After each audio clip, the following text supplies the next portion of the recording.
stuff I like.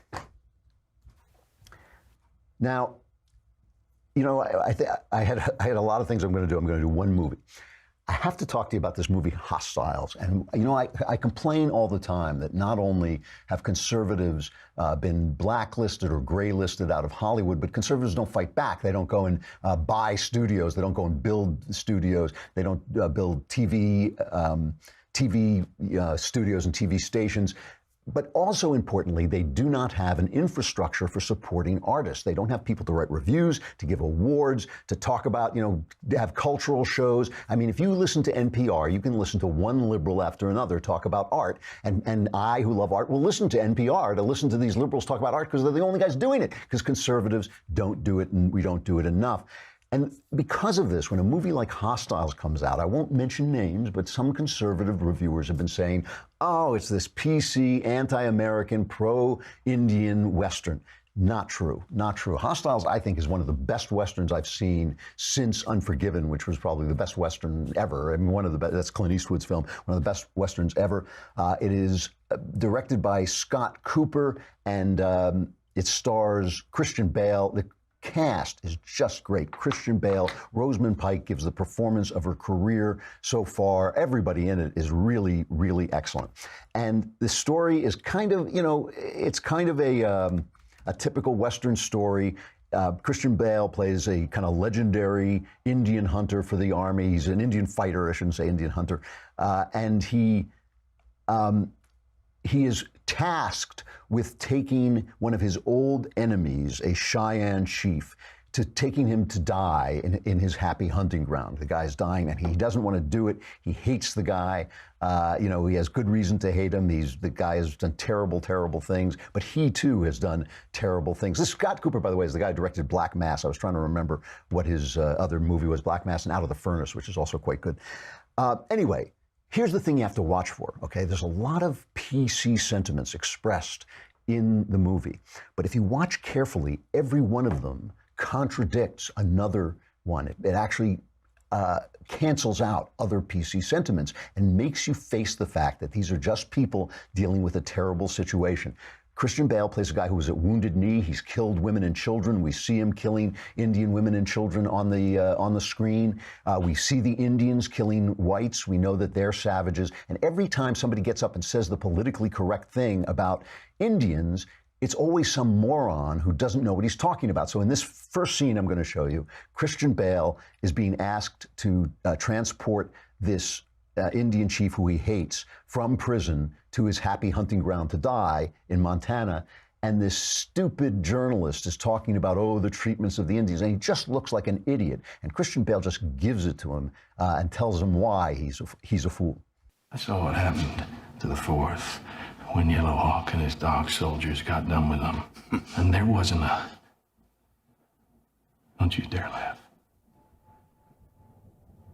There wasn't enough left of those poor men to fill a slop pail.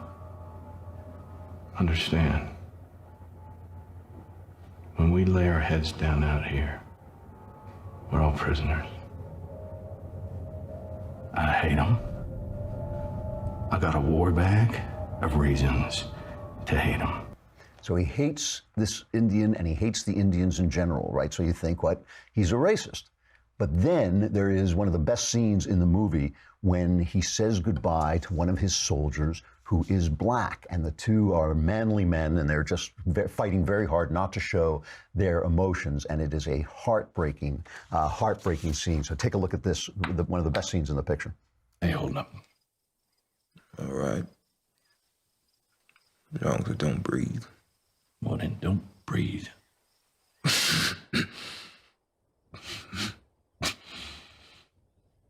Don't feel right not helping you finish what was started. Feel like I let you down, Joe. You never let me down. Not one time. Ain't many a man have taken me in. I won't soon forget it. I'll take you in 100 times over, Henry. There's no finer soldier. I take you in over 100 times. There's no finer soldier. So he's not a racist. He's not a racist, and yet he hates the Indians, which means when he says, I've got a war bag full of reasons to hate them, he's telling the truth.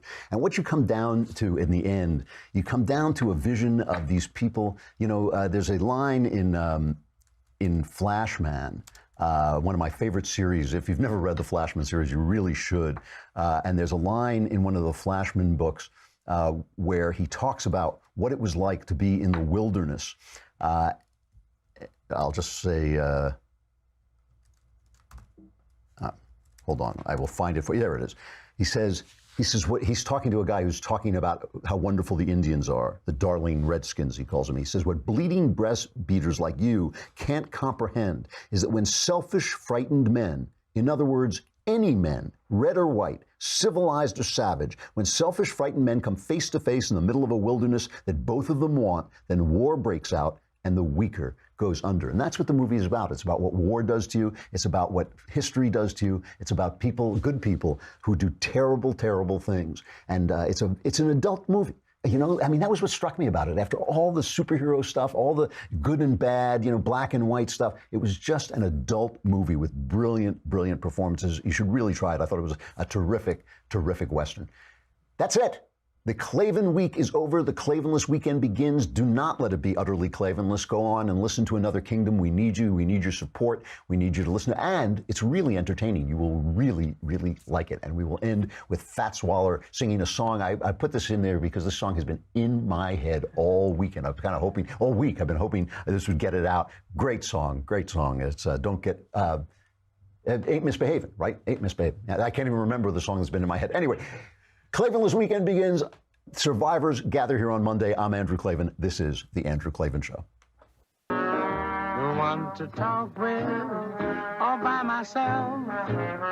No one to walk with, but I'm happy on the shelf. Ain't misbehaving, saving my love for you, for you, for you, for you. I know for certain the one I love.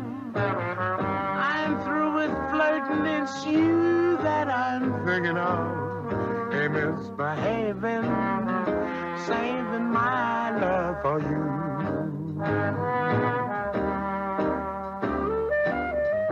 Like Jack Horner in the corner, don't go nowhere. What do I care? Your kisses always waiting for.